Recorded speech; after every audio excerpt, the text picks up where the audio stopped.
Hello students, तो आप लोगों के सामने एक और वीडियो के साथ मैं हाजिर हूँ।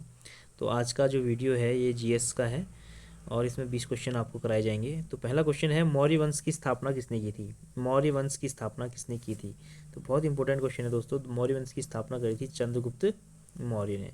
ठीक है, और मौर्य वंश के सबसे महानतम शासकों में अशोक का नाम प्रमुखता से लिया जाता है। सबसे ज़्यादा जो शिलालेख मिलते हैं अशोक के ही भारत में मिलते हैं। ठीक है, अगला प्रश्न है, कलिंग युद्ध कब लड़ा गया था? कलिंग युद्ध कब लड़ा गया था?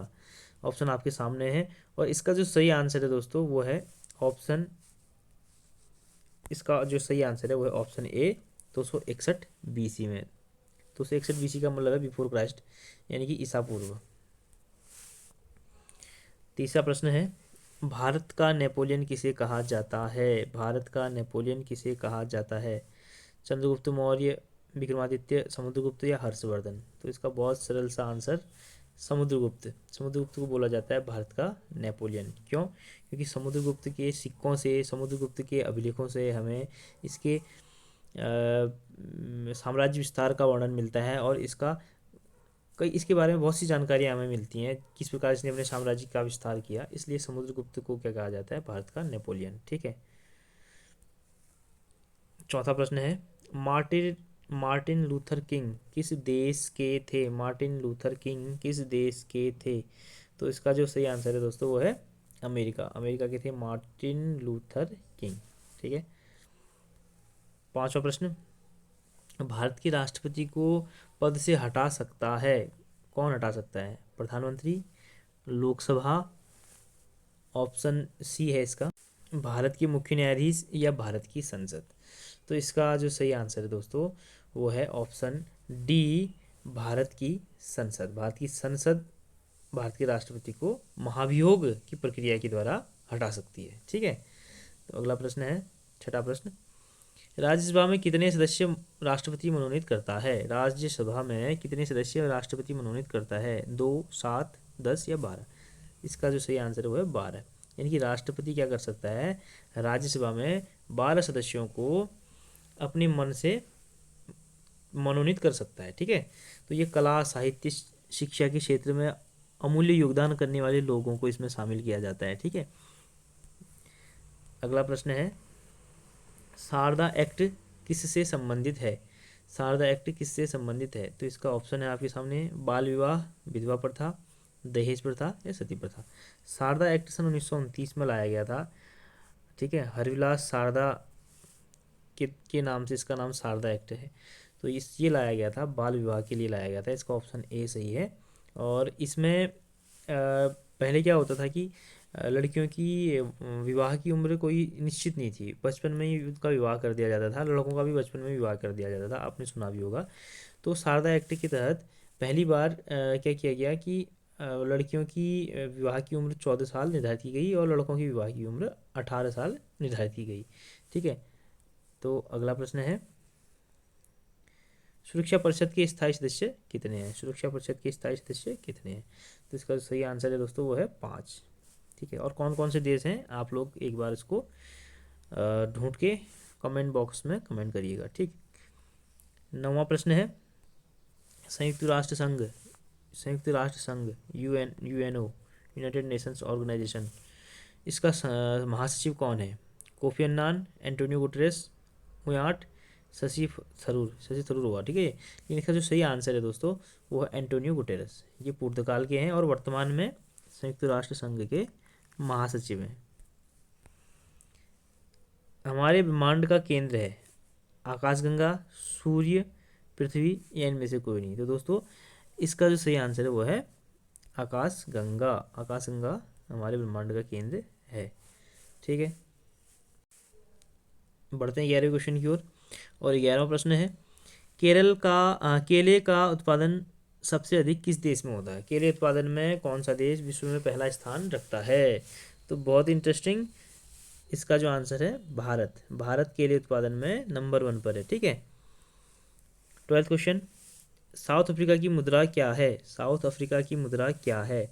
ऑप्शन आपके सामने है, क्यात, रैंड, डॉलर या कोई नहीं? तो इसका जो सही आंसर है दोस्तों वो है रैंड। रैंड जो है साउथ अफ्रीका की मुद्रा है, यहाँ की करेंसी है। इसके अलावा म्यांमार की मुद्रा क्या है, और डॉलर कई देशों की मुद्रा है, लगभग 20 से भी ज़्यादा देशों की मुद्रा डॉलर है, जैसे अमेरिकी डॉलर सबसे मजबूत माना जाता है। ठीक है। 13वां प्रश्न है, टिग्रिस टिग्रिस नदी किस देश में बहती है? टिग्रिस नदी किस देश में बहती है? ऑप्शन तुर्की, सीरिया, इराक या ईरान। तो इसका जो सही आंसर है दोस्तों वो है इराक। इराक में बहती है। इराक की राजधानी क्या है? बगदाद। ध्यान देना, इराक की राजधानी बगदाद। 14वां प्रश्न, मरुस्थल में कैसी मिट्टी पाई जाती है? मरुस्थल में कैसी मिट्टी पाई जाती है? तो बहुत सरल है, मरुस्थल मतलब रेगिस्तान। रेगिस्तान में कैसी मिट्टी पाई जाएगी? बालू वाली रेतीली मिट्टी पाई जाएगी। तो इसका ऑप्शन डी सही है। ठीक है। भारत में सबसे ज़्यादा मरुस्थल जो है राजस्थान में ही सबसे ज़्यादा मरुस्थल है। ठीक है। राजस्थान की राजधानी जयपुर। जयपुर को क्या बोलते हैं? पिंक सिटी के नाम से जाना जाता है। ठीक है। 15वां प्रश्न है, काजीरंगा किसके लिए जाना जाता है? काजीरंगा किसके लिए जाना जाता है?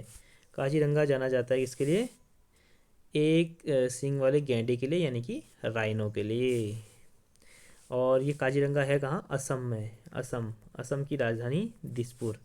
और असम में ही मैंने एक नेशनल पार्क और बताया था आपको, मानस, सॉरी अभ्यारण्य है मानस। ठीक है। 15 प्रश्न। अब 16वां प्रश्न है, भारत का प्रथम परमाणु केंद्र कौन सा है? भारत का प्रथम परमाणु केंद्र कौन सा है?